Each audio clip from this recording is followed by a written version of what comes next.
Every now and then on this station, we pull up stories that you might otherwise have read about or heard about. And one of them that intrigues me, because I only saw it once, are the bonuses paid to public service executives. And I'm told they didn't even do good work, but they got their bonuses. Jay Goldberg is with the Canadian Taxpayers Federation, joins me right now. You know all about this, so explain it to us, because hardly any media covered it. And there should be a lot of coverage, because we're talking almost $200 million in these bonuses. And for of course, federal employees only, or is that well, this is too? federal, but I should point out that these are individuals who work for the government, they're government employees. Yes. But these are people who are at the top of the top. We're not talking about bus drivers or something else like that. We are talking about the senior executives, the big shots. And essentially, they set their own goals for what they need to achieve. And those goals are laid out. Less than 50% were achieved, but 89% of these folks, they got bonuses. This is during the pandemic, when tons and tons of Canadians lost their jobs, businesses, or hours at work.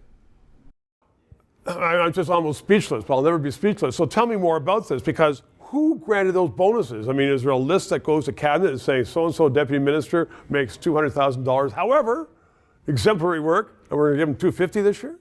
I don't believe I don't believe it reaches cabinet level, but it's within the civil service, and the decision was made. So isn't that themselves paying themselves bonuses?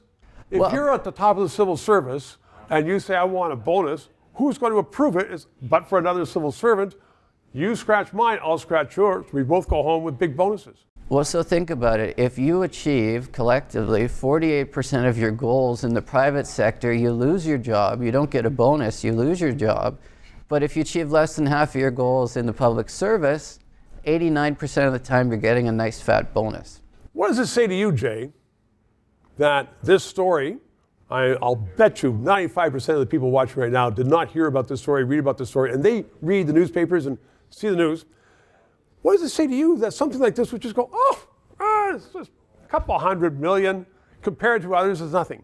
Well, I think it shows that the government is just wasting money left, right, and center, and people are just hearing these stories all the time. It's really unfortunate. Are we becoming complacent because there are so many stories of that, Jay? Well, we can't be complacent, because this is our money. This is taxpayer dollars. The government may be handing out this money, but it is money we work hard to earn. It goes to the general till in Ottawa, and this is paying all of these fat bonuses.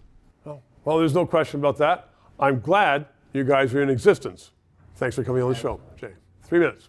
Every day, Justin Trudeau tells you, I am making life more affordable for Canadians. And if you believe that, don't watch the station. But if you think that's baloney, as I do, that's a lie, then keep watching for non-biased, non-Prime Minister's Office funded news analysis. To keep us on the air, please donate. PayPal or send a check. 303 Bay Street in Toronto. We'll get it. We need the money.